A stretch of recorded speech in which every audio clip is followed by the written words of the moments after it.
For some people, for you, it may be. So it's one of those things it shuts down a dialogue where if Christians say it's a choice, I don't think anyone wakes up and says, I think today I'm going to like the wiener. This is something, it's controversial.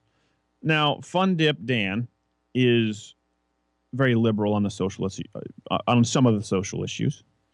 Pro gay guy, likes the gays. Personally, would engage in relations with transgender men. No, women. And they used to be fellas. It's one thing I see a lot. I see a lot of Christians. Well, there are a lot of arguments made against Christians. Let's put it that way, where they think you choose to be gay. And there are some Christians who say, well, I believe it's a choice. Now, I'm a Christian, full disclosure. I talk about that. I'm open about it. But I don't fully understand. Now, I understand, obviously, everyone has, you can choose your sexual actions. You can choose your sexual behavior. You can choose whether you're faithful to your wife or not. You can choose whether you have sex before marriage or not. Everyone has a choice over their sexual actions. And that's the end game. And if you believe certain sexual actions to be immoral, great, that's your right. I have opinions on those matters too.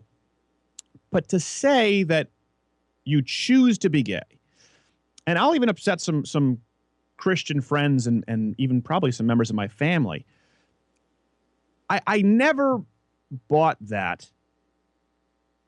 And the more I read my Bible and the more I'm trying to be careful, but let me just not be careful. The more I read my Bible, I don't see any justification for that. I think Christians say, well, it's a choice because, right, it's wrong. They believe it's sexually immoral, homosexuality. Okay. Let's assume we're both even on board with that premise. So they say it's a choice because God wouldn't make you that. God you wouldn't be born gay. Now, the science, this idea there's a gay gene and stuff, I mean, they just try and throw out these blanket terms. That's also inaccurate.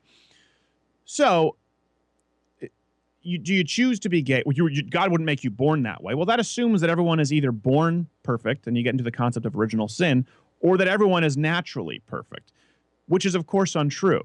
Just like their basis of saying God wouldn't make you born gay and make you have an affliction that you couldn't kick. Okay, well, a lot of the people saying that are sleeping around with women who aren't their wives, or they're cheating on their wives, or they're watching pornography. Did God make you that way? Or did you make you that way? You didn't choose to want to fornicate with everything that moves as a man. That's just part of your biological hardwiring. It's your affliction to deal with. It's your job to handle it. Now, the choice comes in how you deal with those instincts and how you deal with your proclivities. For example, I have a proclivity toward getting frustrated. I have a short temper. God wouldn't make you that. That's your choice. That's my choice in how I deal with it. It's not my choice in how my brain works. So I don't see, and you can let me know, comment, tweet me at scrowder, any kind of a Christian argument that somehow someone having a proclivity toward being gay is more of a choice than someone having a proclivity toward wanting to be promiscuous or toward wanting to consume, inappropriate amounts of alcohol. We all have proclivities towards sin. It doesn't mean that God put that on us, but through circumstance, people have different proclivities. Or gluttony. That's totally not my fault. Right, exactly. You were just born that way. Well, yeah, you were born that way. You can choose how you deal with it, but I don't have a problem with that. I know that I don't have a problem with, I eat probably more than most people, but it's not my burden to bear. For some people, for you, it may be. So it's one of those things it shuts down a dialogue where if Christians say it's a choice, I don't think anyone wakes up and says, I think today I'm going to like the wiener. I don't think that happens. And I've had friends who were clearly gay when they were young. Like, there was no doubt about it. They were raised in Christian conservative households, and they were just clearly very feminine and gay. Now, it doesn't mean that it's not necessarily, I don't want to go double negative. It doesn't mean that it's moral. Now, you can have that debate. I'm not going to have that debate right now. It doesn't mean it's moral for him to go out and sleep with dudes. You can still say, well, we believe that to be immoral. Many religions do. Some people don't. So separate that issue from the idea that you're just making a choice to be gay. And by the way, in that same breath, liberals need to stop saying that people are born that way and they have no choice over their sexual actions. I have friends who are gay who don't want to be gay. or they feel they can change it, and so they go and they've gone to counseling, whether you believe it's effective or not. They personally are not comfortable with the lifestyle, and they want to change their lifestyle. And then liberals attack them and say, you're just being guilted into it. No, some of these people just aren't comfortable with being gay, and they'd like to change it about themselves. If you're going to say it's a choice or it's not, let them make their choice. Let any of these people make their choice on, again, choosing your sexual behavior.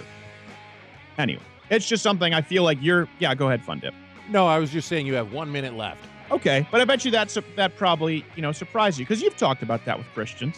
Yeah, a lot of people think that it is a choice, and I'm thinking, yeah, you're born that way, but yeah, you choose to act on it, but I'd hate to see anybody left alone, left without love. That's the part that bothers me. I don't want anybody to not have the ability to find someone to love and share their life with. No, that wasn't what I was getting at. My point was I can't see any biblical backing to say all of a sudden that's a choice, because that's the sin where it's a choice, and everything else is, it's just circumstance and you deal with it. Let's just be accurate. Let's just be consistent with that. And of course, the most important consistency is loving the people and not necessarily accepting what you view to be the sin. Louder with Crowder. We'll be back after this. If you like this video, subscribe by clicking my face. And if you hated it, well, join the club and you're going to hate this next video right next to me. But doesn't a part of you want to know what it is?